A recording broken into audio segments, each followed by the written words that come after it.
The topics and opinions expressed on the following show are solely those of the hosts and their guests and not those of W4WN Radio, its employees, or affiliates. We make no recommendations or endorsements for radio show programs, services, or products mentioned on air or on our web.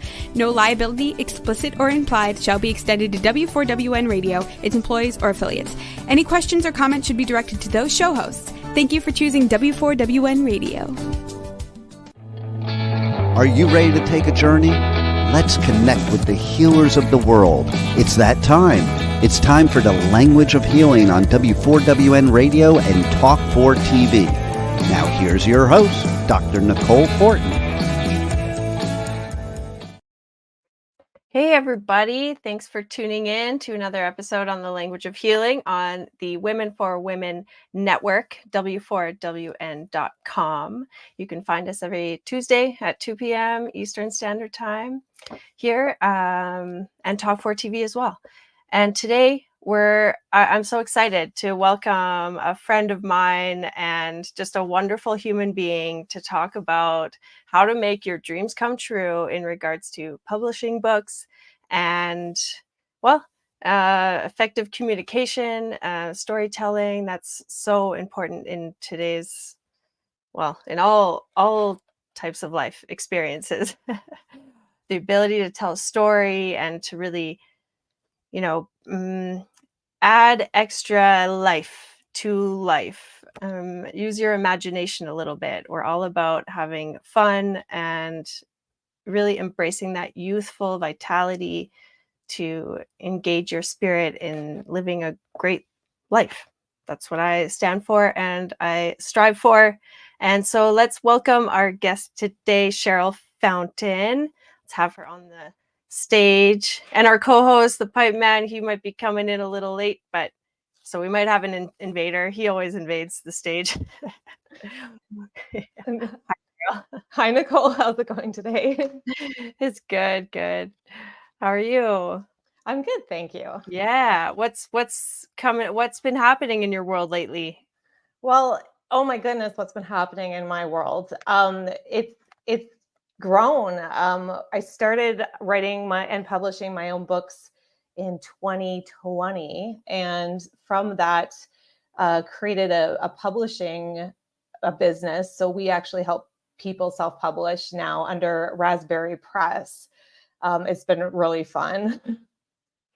Mm-hmm. Yeah, so you might as well have a publishing company because you are pumping out books like nobody I know. It's amazing. You have like a total gift for that. So tell us a little bit. Well, I have one of your books here, actually. Assertiveness, a life-changing communication skill. And I love the cover because I learned a lot through my own personal publishing experience about covers and how important they are.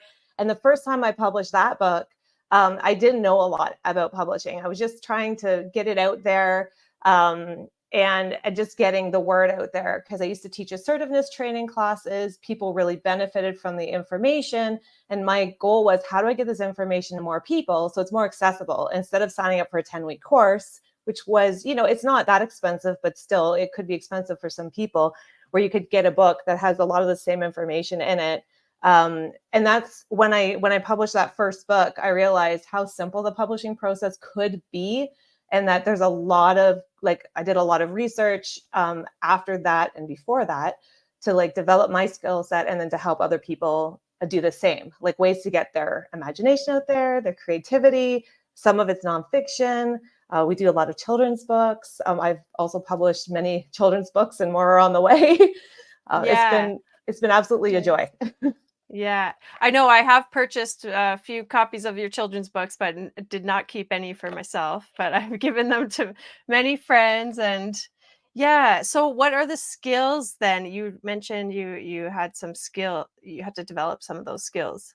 You mean in regards to publishing, or even just writing a book is a mission on its own. So that's a muscle you have to develop and strengthen. Yeah, so it depends on what type of book you're writing or what genre you're writing. So the books for adults or youth, like the fiction books or the nonfiction books, they take a lot longer to write than, say, a children's book. A children's book is super fun because you get the inspiration and then you write it down like a really rough draft, and then you edit that draft multiple times. But it's a lot less time writing a children's book, say a fiction book, or a nonfiction book, or a history book, like multiple genres. But it took me about 3 years to fully write and edit this book. We did self-edit with help from my mom, who has a master's degree in English. So that really helped, having in-house support. And then from that, I just realized like the amount of work that you put into your manuscripts, and then you go to submit it to a publisher. And like a traditional publisher, for instance, might not even give you a response back. And so it can be really disheartening for people after they've put so much time and effort, or they've allowed their creativity to flourish, and then people aren't acknowledging it. And I thought that was just really heartbreaking, because most of the literature that is submitted to publishers is actually good. And it's just that they have a publication plan. Like a traditional publishers, they have a niche market, or they're only picking a select few because it's quite an investment for them to put time and effort into making that book out there. So it doesn't mean the writing isn't good. So I wanted to make sure people knew that their work was worth it, and that the traditional publisher not acknowledging it, I don't think is kind, but they're busy. So I get it. So trying to tell people and show people that there is another way to get your books out there and get your creations manifested. Yeah, there's so many options these days. We'll talk about that a little more. Rebel, do we have Dean in the house? No, he's not here Hi, yet, but Papa. he did ask me to hop on and put my 2 cents in. So at Raspberry Publishing, that's the name of your company, correct, Cheryl? Raspberry Press. Raspberry Press. Do they have to come with the manuscript already edited, or do y'all have an editing procedure? Yeah, we do. We have in-house editors now, professional editors, part of the team. So it can also be previously edited, but we would review the manuscript as part of our intake process. But again, it is self-published. So we just offer different levels of services to what the author needs, and they retain like the full rights of their book. And we suggest ideas and decisions, like ideas for them to make decisions on with their manuscripts, but ultimately the final decision is theirs. After we do review the books also for being added to our publications listing, which just gives more visibility to the book on our website. We promote on social media. It doesn't cost anything to the author. We believe as the author grows, we grow. As we grow, the authors grow. It's a service we offer, but we do review each manuscript that crosses our inbox for being part of that publication listing. That sounds amazing. What genres, I mean, do you cover all genres, or are there any we're not going to touch this book genres? We're open to all genres. I have not yet had a horror book, but I believe horror is also a form of inspiration.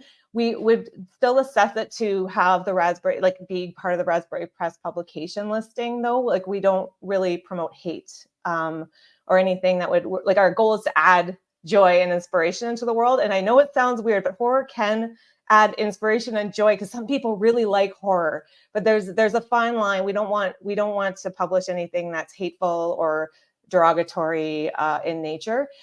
There's history books that we've published though, and I know in history there has been some very hateful things that have happened. We do again review it just to make sure it's showing an objective view. There's no like that negative stuff we're kind of straying away from. But we're moving towards bringing that joy and inspiration, however it manifests in the genre presented to us. That sounds amazing. Absolutely amazing. Now can you show your book again for everyone to see? The new cover? So that's the new cover. It is, so again, as we learn, like covers are really important. They're your sales ad for the book. So when there's millions and millions of books in bookstores and on Amazon, people are often looking for a topic.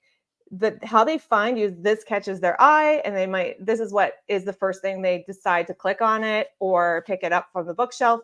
And then the next most important thing is the back blurb. So explaining what it's about. And so this is also part of the sales part of the book, is describing what the book entails, and it's to entice your reader to open the pages and buy the book. Yeah, what's a process like that? I always am fascinated by the synopsis of a book, like what's like all these pages condensed into such a it's really clear messaging.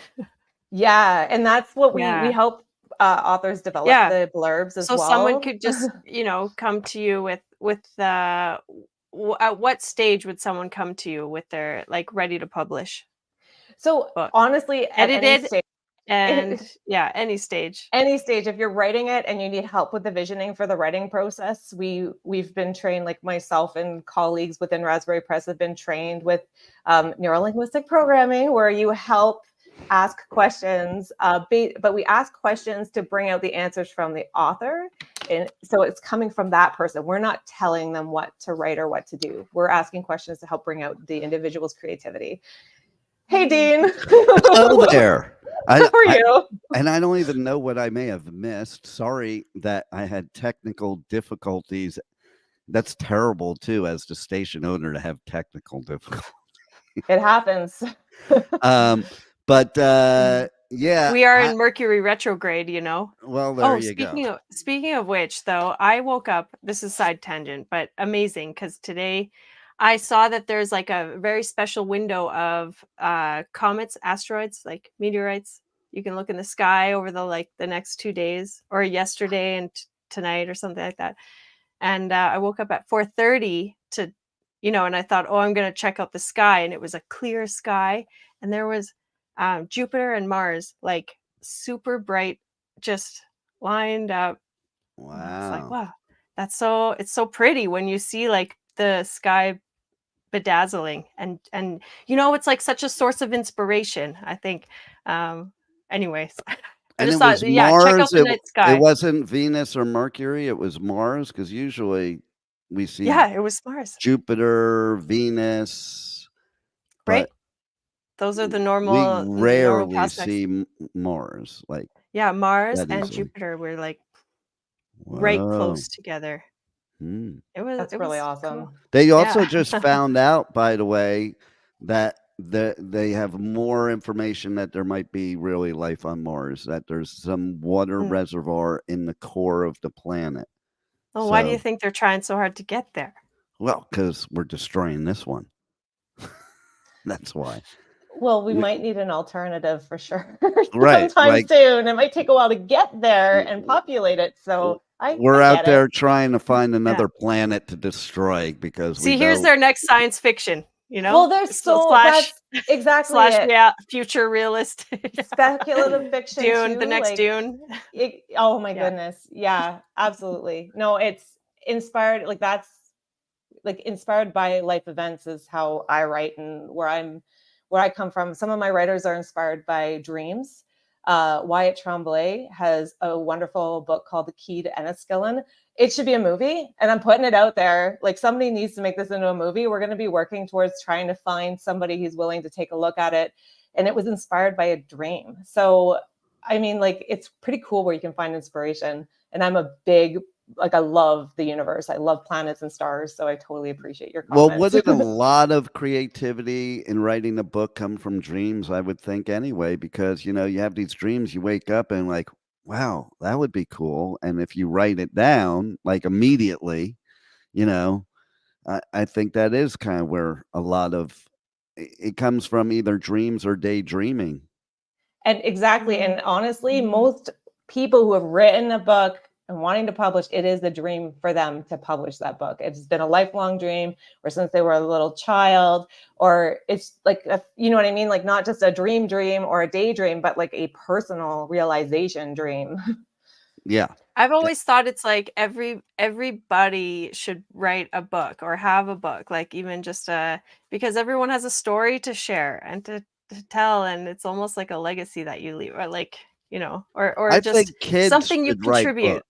I think kids What's should that? write books, because they're not Yes. inhibited. And, like, Yeah. I used to do a lot of creative writing when I was a kid that I don't do now. Like, and it's because when you're a kid, There's no inhibitions. You're totally creative, totally imaginative, and adults, like, they almost sometimes feel silly doing those things that kids would do, which I think creates the best creativity there is. And that's one of the things that stop a lot of people from publishing their book is that self-doubt, or they're writing and they're continuously stopping or editing as they're writing instead of allowing it to flow. And it's one of the things that we do help people with is helping them like get their writing out and like helping build that confidence. Because to publish a book, it takes courage to put yourself out there like that. And I 100% agree with you. Children, oh my goodness, the imaginations of children. They could publish books, and we are working on a program with Raspberry Press to have a yearly contest to have children submit manuscripts and Nice. help them publish a book each Yeah. year. It hasn't like rolled that. out yet, but we're So working many on it. I used to write so many comic books when I was a kid. That was like my jam. Well, It's like I forgot about all that. remember too, I don't know if you guys remember, but when I was Funny. a kid, you made comic books by taking pieces of paper and drawing on them and then flipping them. Like, Yeah. Oh, and they would move. Yeah, the motion picture. that's how comic strips were invented, by Yeah. exactly that. That's pretty cool. I think what's Yeah. also interesting is, I'll bet you, because that's something they teach kids when I was a kid. I'll bet you that's something they don't even teach today, just like they don't teach penmanship because it's not like really Mhm. relative today. Like you Yeah, I don't wonder, really have comic strips made like that. Like when you do your watch the grandkids comic, do that? say that again? Do your grandkids do that? Do those things? No, they're too stuck on their devices. That's the Yeah, problem, you that know? is that is. And because of the fact that you don't have comics made that way anymore, if you looked at the old black and white comics on the TV even, that's exactly how it was made, and you can see it too. Now, if you know about it now and you go watch one of those old ones, you can see how the paper is flipping. Mhm. Yeah, now it's Like old Mickey, Disney. yeah. Yeah. Now it's digitalized. And so it's The a different origins. skill set and a different thing. So like I know our kids are on those devices a lot. Um, there's a funny movie I watched, and one of the scenes was they were in an old west. And there was this kid, I don't remember the name of the movie, but there was this kid running down the street with this wooden wheel and this wooden stick, and he's pushing the wheel with the stick. And the guys are saying, "Oh, that's going to rot their brains. Oh yeah, it distracts the kids." And we say that about technology and our children, but it does perform a creative outlet for them too. Like I fully believe, I love printed books. I love them, like love holding them. I love smelling books in the library. I really love the paper books. But this technology thing, we keep saying it's going to hurt our kids and hurt our kids, but it is also the way that the world's going, and it is a form of creativity. Digital art is fantastic. One of my children's books has digital art, and it turned out helps really and well. hurts. It Yeah. helps and hurts, I believe, because there's a lot of creativity you can do with these devices. But then there's, like, as an example, there's kids in families that they will not go out with the family, even to family events, because they just want to stay on their device at home. And I even have somebody in my Yeah. family like that. It's like, nope, I'm not going to that. I just want to stay on my device at home. And That's addiction. yeah, 100%. But these devices and social media, the people that design them in mind with addiction. Like we're all addicted. Okay. Oh, yep. And one thing I will say, like you were talking about the books, for me, and I'm a total techie that has, all kinds of technology toys. I can't stand reading a book on like a Kindle or iPad or phone, or I'd rather read an actual book, turn the actual Yeah, pages. if your book dies, like you have to recharge your book. Isn't that the worst? Instead of being out on the beach just with your handy Yeah. book here. Yeah. Well, that's Just the other but thing. yeah. If you're out on the beach, you can read your book. You Yeah. can't read your Kindle too easily because the sun in the screen, like you can't look at it. So there again, the beach book is a better place. I love the physical books. Again, everyone's different. Everyone has different medias that they prefer. So we try to get our books out on different medias, like ebook. We have one audio book right now. We're working on getting some of them on audio. It's a bit of a different process. I love audiobooks because I can be cleaning, I can be jogging, and I can't really, it's hard to follow the book when I'm jogging, but if I'm cleaning, I can follow the book and it's kind of nice. Driving, you can listen to it. It helps relax you, depending on the story. If it's an adventure story, you might need to pull over or something if something too crazy happens. But I try to listen to audiobooks while I'm driving because I'm on the road a lot, and they just kind of like put me in this trance. I need something that like keeps me alert, like, And see, I'm totally audiobook. I believe in Automobile University. Yeah, And well, yeah. I mean, I guess it depends, right? Like, I don't know. I don't listen to fictional ones, but like any of the self-help stuff, I'd rather like and it depends on who the person is. Okay. So if you're talking Tony Robbins, I would much rather listen to an audiobook than read his book because the audiobook will express his personality. If you're talking Deepak Chopra, I'd rather read the book because I love his ideas, but when he speaks, like I'm bored to death because it's that very monotone and it depends on the personality. Like my personality, I prefer a more animated like Tony Robbins. Some people don't. So it depends on the person for sure. Yeah, absolutely. So you as a publisher, Cheryl, you guys have to kind of figure that stuff out. Like you go through a process to be like, what's the personality of this book? What do you do for the voiceovers? Rebel does voiceovers. I'm gonna be back for Have you ever done demonstrations an in a audiobook? second. Rebel, have you ever done an audiobook?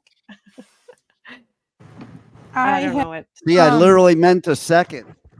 Cute. I have done auditions for audiobooks. And I have 2 still in the possibility stage. It's really different, especially if they want you to do different voices. And Pipe Man says I refer to one particular voice. No, Rebel has lots of little girl voices. But they're all little girl voices. I've voiced a lot of cartoon characters that needed younger voices because they're younger animated children. And at Raspberry Press, we have one voice. It's James' voice. He could do children's books, and he wouldn't be able to do my assertiveness book because it's a woman author. It's kind of a lot of women content. But we can help people navigate the process. So as Rebel's been on the side of editioning, you can actually sign up to test, like they do samples online, the different voices, and you can pick a couple and ask for quotes. So we can help the authors navigate that system under consultation.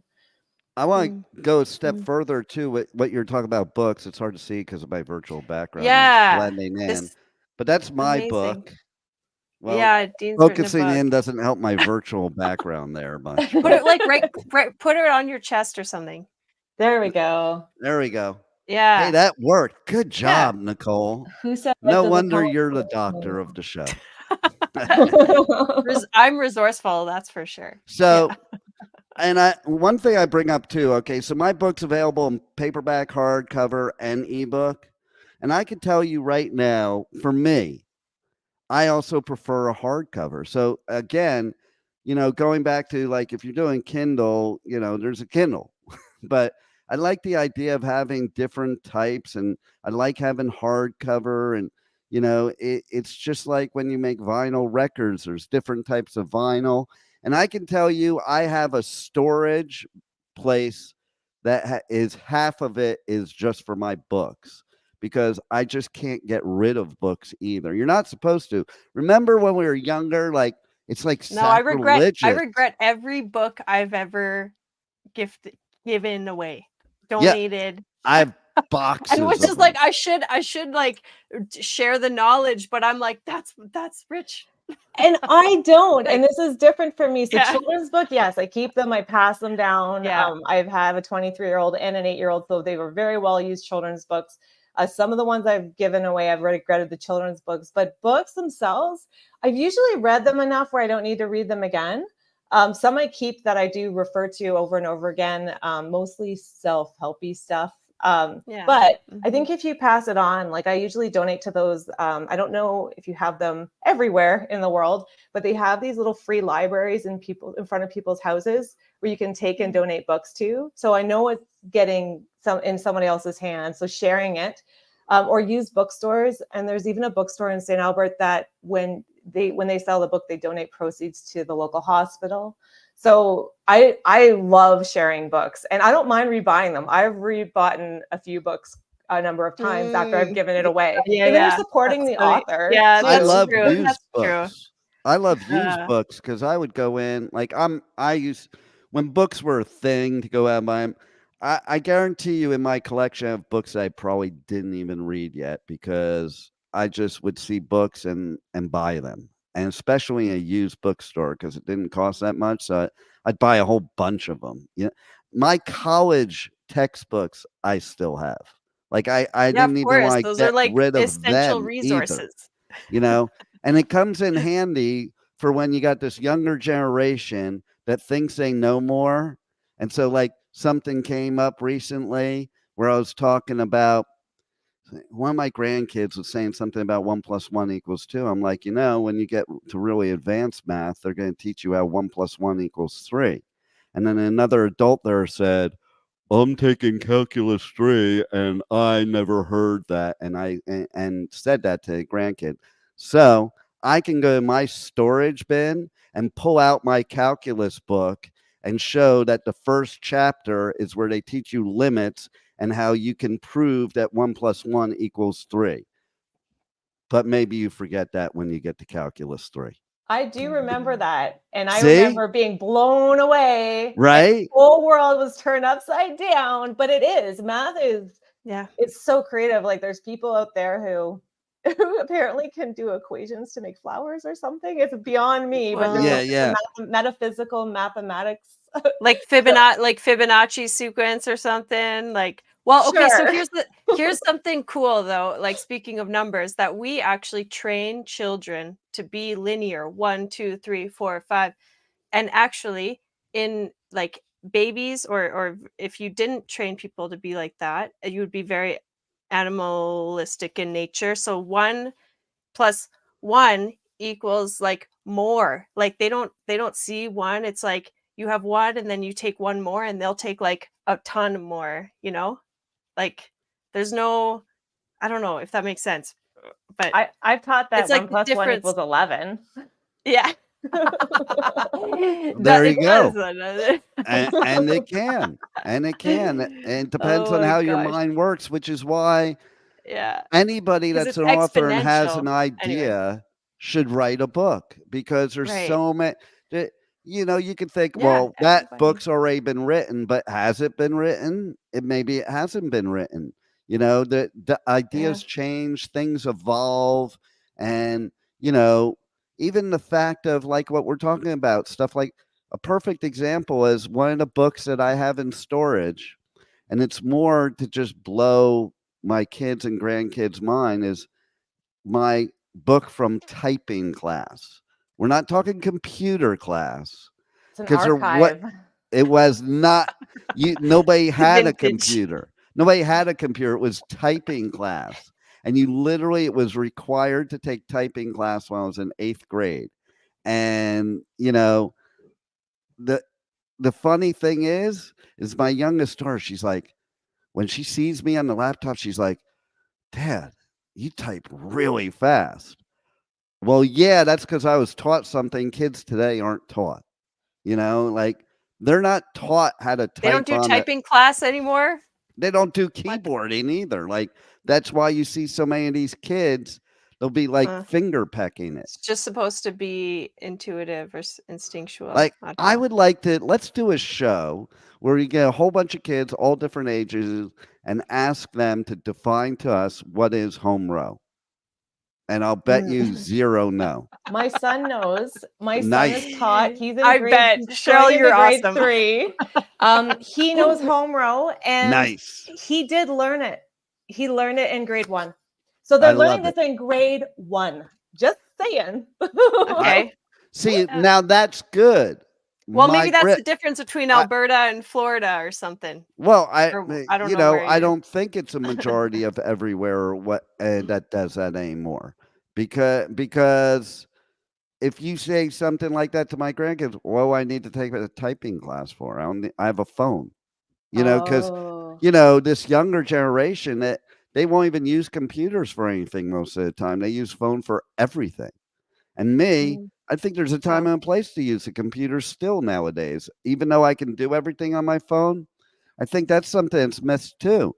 Is that people are missing things, and I think they're missing that in Kindle books too, and stuff like that. Like there's some, just like with albums, like you said, there's something to holding that book and the artwork on the book. Because listen, how many people that are reading Kindles actually pay attention to the artwork of the book or the forward or the summaries or any of that most of the time, except to see if they want to download it. But usually, any kind of technology, they're just going right for the meat and potatoes. Interestingly, so I have dyslexia, and so I still, if I'm taking a course, I still order a hard proof book because I have a harder time retaining information from a screen than I do physical. Mm. One of my workarounds was underlining when I read things that I think are important. It helps me Yeah. interpret the information. So when I do editing, I print it out physically to do it because I catch more things. My editors do both. They can either do it on the screen or print it out. But I know trees, we love trees. There are a lot, we can replant trees though, so they are a renewable resource. So I do love them, but I also appreciate that they give their life so I can learn and I can retain information. There's a lot of kids out there too who are now being taught with screens. Like they're allowed to bring, like each kid has iPads in some of these more well-to-do schools. It might be harder for some of those students to learn off of a screen because you don't interpret the information the same way. You're constantly getting flashes of light. Like I don't even know how many times per second light's flashing at you. And that's Yeah. what your brain's interpreting. In one of my upcoming books as a writer, so I'm a publisher, I help people publish, but I'm also a writer. It's a assertiveness book for youth. And there's a whole section on screens, the addiction to screens, like ways to work to like stay off of them 2 hours before bedtime. If you're noticing you're getting more anxieties, try staying off of them for a few days and see the difference, things like that, because it does affect your neurological, like it affects the way your brain works. And it's similar to drugs where you get the hits and you need more hits and you can't sleep because you need the hits. So I do see the both sides, like what you can use creatively, but there's balance. You need balance in everything you do, your food, and same with writing and publishing.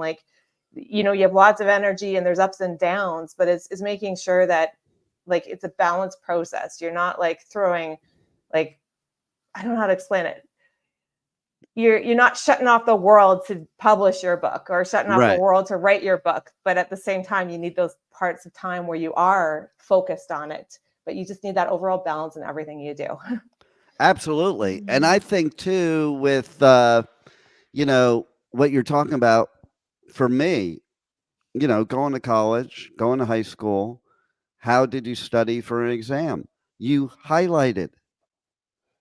That's what you did. So Yeah, and I you wa- rewrote it out, well, that's another handwriting thing too. too. They taught us when we were younger, how much you retain by writing it, you Yeah, know. always, And so always. I don't Yeah. think that holds true necessarily with the typing as much as the writing. I could be wrong, but I don't think that it's not the same physical I don't activity know. that your I feel like brain we're all kind of processes. old school in the same way.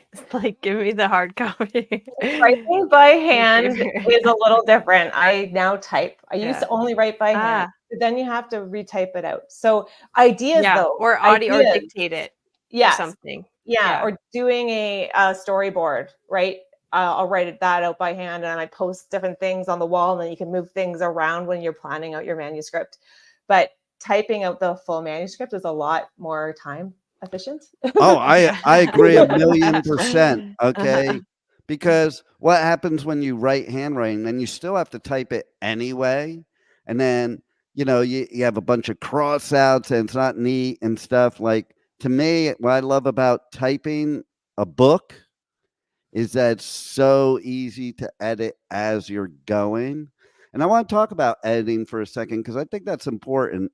Most people don't realize that 99% of books that are on the bookshelves in bookstores still have copyright errors in them. Oh, absolutely. So this is a living thing. So a book, and that's why I really appreciate what we help people do with self-publishing is you have full control over that. So if you catch a typo in the future, you can change it because we make sure people get their all their editable files for the book.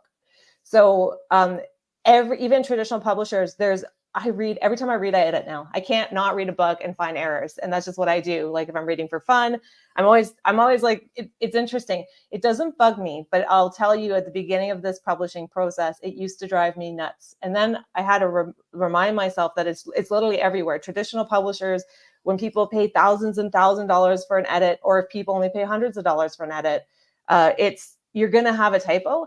And it's actually really important because that's like our life. If you're not perfect, nothing's perfect. But the beauty of it is, especially if you're a self-published author, you can fix it. If somebody tells you about it, you can go back, fix your file, re-upload it to your the distributor that you choose. And then your new copy, like the old ones that have been printed previously, will have that typo, but you can actually fix it. And it's kind of like when you grow in life, you have those little errors. Yeah. You can constantly work on it, improve it, find it, tweak it, and then put out another best version of yourself. I was thinking of that when you had like the original copy of the assertiveness book, and then like you just, oh, this works better, I'm just going to change it. Like how the cover. Yeah. How nice. Yeah. And there's a lot of freedom in that. I think that actually like an image of you is like people want to see, like to see you and your personality and, oh, there's someone behind this. There's a human behind that. And that was the publishing team's decision. I at that point in time was not courageous enough to put and they're like, it's not like in nonfiction books, it's often either big words or the writer on the cover, right? Mm-hmm. And I was terrified. And then I kind of realized, but it is me. Like, this is like the knowledge that I've gained and I'm sharing with people. They don't have to love it. They don't have to like it, but I'm putting it out there. Might as well put my face on it. And then people start to recognize me too as the author, but also in all the public, like the publisher materials for Raspberry Press, I try to put my face on there because I was inspired to bring Raspberry Press to the world based on my own experiences, working through the traditional publishing process, working through the self-publishing process, and knowing the emotional part of it and feeling like I wasn't good enough, and then realizing I was good enough, and that wanting to show other people their writing and they are good enough that they can do this too. Mm-hmm. I think something else that happens that people shouldn't stress out about is how long it takes you to finish your book sometimes. Because that's that creative flow. Like my book, I wrote half of it in one night, 24 hours, and then the other half 6 months later. Because after that first half, I was like done, and I really didn't get back to it till 6 months later. But because of that, some people stress out about it, but then you're letting the creative juices flow the way they're organically supposed to flow instead of forcing it. And I think it makes for better content. And that's exactly what we tell our writers. So when you're writing, you can be like kind of self-deprecating at the same time. Writers we're all different, but there's also there's some key similarities. And so that's exactly it. Sometimes you just need a break from the manuscript. Some writers get deadlines, especially with traditional publishers, or they have self-deadlines. So the self-publishing process is great because you can move your self-deadlines very easily. With a traditional publisher, not so much. I'm sure you can negotiate if you need to. Like, I really can't do this. I need some more time, I'm sure. But with self-publishing, you can set, I do recommend setting target lines for different stages of your writing process. However, giving yourself that grace, because sometimes you need to walk away. Like if you're writing a fiction and your character's in something and then you're like, and you're stuck. Well, maybe forcing the stuck isn't going to work. So maybe going for a walk or putting it down, working on another section of your book, maybe developing a different character or something, like taking its pieces that come together, as you had said, Nicole, earlier, that come together to build the book. And you don't have to write it in one flow. You can write chapter 7 first. You can write chapter 1 last, after you know how the and a book lot of ends. Yeah, writers that's what the do. storyboard's for. Yeah. Yeah. A lot of writers do that too. Me, I started with from college writing, as if I was writing an essay. I started with the chapter names first, and then I filled in the blanks of the chapters. That's really, that is Nice. a technique that a lot of people use. It's a really good one. Yeah, because it keeps you kind of like focused and organized. Like I'm big into the organization part of it. So like when I used to write papers in school, I would say probably most of them that I got A's on were a whole bunch of bullshit, to be blunt, because it wasn't I did exactly what they taught me to do. I created an outline and then filled in the blanks all the way down the line. So I wasn't really writing it. I was just kind of like answering my own questions. And that's why I do so well at publishing and helping others publish. Publishing is just that. It's a formula, and you fill in the blanks.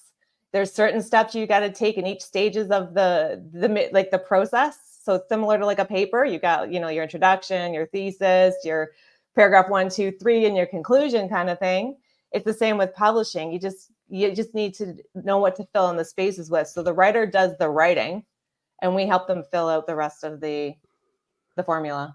I love that too, because I think it's a great way for many people to write, because I think it helps in avoiding writer's block. Because if you just have a blank piece of paper and you're just trying to think of what to write, but if you set up an outline and like having chapter names, titles is an outline, then you kind of like you create the creativity by starting somewhere. You have a foundation to work on, and I think that's much easier. It's just like you wouldn't have a debate without knowing what the topic of the debate is.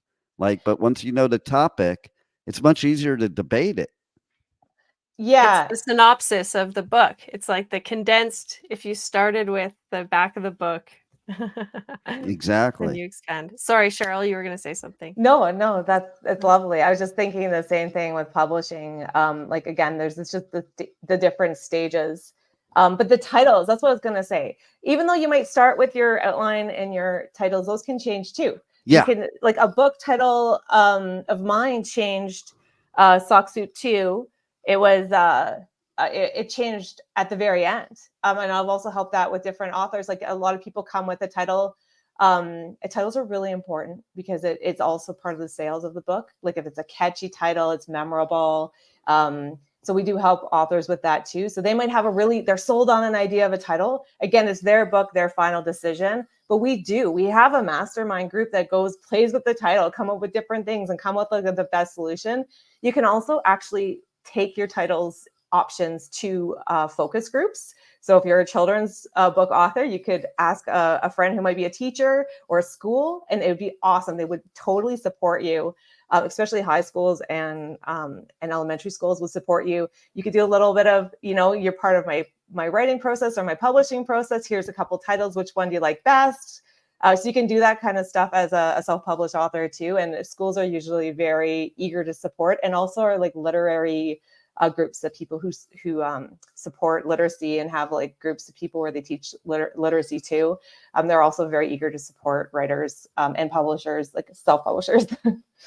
I think the title is one of the most important things for a few reasons. One is that's what's going to catch somebody's attention to actually look at the book. But more importantly, I think where you need to help people right now on this show is it seems like everybody is an author nowadays, but the one thing they didn't teach all these authors is your title is not supposed to be the synopsis of the book. Yes. Like, oh my God, you know how many authors I deal with that, and same with show hosts. They want to name their show like it's the whole description of the show. And, leave nothing to the imagination, and it bores people. Like, what are some of the best books? It's like too long, didn't read. Isn't that like a thing? Yeah, but some of the best books TLDR. have a one-word title. Dune, for instance, we talked about Dune earlier, and that book, oh, it's a thick book, but it's people love it, and it's just Dune. And let's talk about too the different Madonna. styles of readers. Like, for instance, one of my favorite fictional authors, and it's not because of the content, even though I like the content, is James Patterson. And the reason why is because every chapter of his is 1 or 2 pages long. Okay, so And shorter. so for me, if a chapter's 30 pages, 40 pages, 50 pages, okay, I'm going to read that chapter. Before I start the next chapter, I got to make sure I have time for that. But when I read a James Patterson book, it's like I finish a chapter and it's like, oh, I'll do the next chapter. Because it takes you 2 seconds. So it's like, and then before you know it, you finish the book. And I like that, breaking things down into the smallest compartments. So if I could have 20 chapters that are 2 pages long, opposed to one chapter that's 20 pages or 40 pages long, I'm going to pick the 20 chapter one every single time. And that's genre specific too, though, like how long your book is, like how many pages are in a chapter. Like I really believe in balance again, but different genres, like, again, people are attracted to different genres for different reasons. Everyone's different, but they do have similarities. So if big sci-fi people, they go to conventions because they like a lot of similar things. So they will tolerate a different type of length of book or how it's presented, even like the font. The artwork that might be in it, the title headings, the type, like all that's really important and it's genre specific. So like a history reader, oh my goodness, people who read history, my heart goes out to them because like I do have an author, David Moore, who writes history and he makes it accessible to people. He's under Raspberry Press, like he publishes with Raspberry Press, but most history books I really have a hard time reading because it's hard to keep my attention. But the way he writes it is like, I don't know how he does it. But again, it's very lengthy, right? Very lengthy, a lot of text. So that's the genre. So people who enjoy history enjoy reading that. This gentleman you mentioned who published a book with 2 pages a chapter, I've never seen it. I'm going to look it up because I'm very curious. He's a very famous author. Yeah, I actually not heard of him. It's one of those crime books. He's like one of the most famous authors, but yeah, James Patterson. He has a character. It's Detective Cross. Okay. And all these books, every chapter is like 1.5 pages, 2 pages. And me personally, I love that because I'd rather, again, I feel too, as a motivational person, a goal person, so like I can set goals easier. Like I believe in saying smaller goals because it makes it easier to achieve that big goal by breaking it down into small. So to me, it's like reading the next chapter in his books are always a goal because it's always so short. So I'm going to go to the next one. And it does. That instant dopamine hit. Yeah. Success. And it makes. Achieved. Like it makes you get to where you want to go in the book quicker, I think. But everybody's different for sure and what they like. And you have 3 different types of people you have to appeal to: visual, auditory, and kinesthetic. So that's another thing for maybe another show should talk about how to write for those different people. Yeah, you got to know your audience. I was thinking about Moby Dick. You know, that book, it's like such a timeless classic. And then you read it and you're like, oh my God. I loved it. It's just like, yeah, no, I'm different a total people, different that people. Love. I love it too. Actually, the audiobook is really good too. If you're ever into that, this guy that records it has like a real old school voice. It's like very nice. Good to fall asleep to. Okay, we're done. We have to wrap up. Cheryl, thank you so much for joining us today. It was lovely. Okay, tell us real quick, how can people reach out to you, contact you, find out more? Email info@raspberrypress.ca, and the website is www.raspberrypress.ca. So please reach out to me. I'd be really happy to see your manuscripts, help you publish your book, help you, with your dream, because that's what I love to do. It's my favorite thing in the world. So Awesome. Yeah. Thanks so much. Okay. Well, we'll sign off for now, and see you guys all next week for Why more don't you adventures tell on the them? language of healing. Why don't you tell them when next week? Oh, yeah. Well, you missed the beginning. So it's Tuesdays at 2 p.m. Eastern on w4wn.com and Talk4 TV. Thank you so Nice. much, both of Thank you. you so much. Okay. Thank you. You rock. May all your dreams come true. Wow, what a show today. And the journey does not stop here. Come travel the world with Nicole every Tuesday at 2 p.m. Eastern Time as together we become more fluent in the language of healing on W4WN Radio and Talk4 TV. See you next week.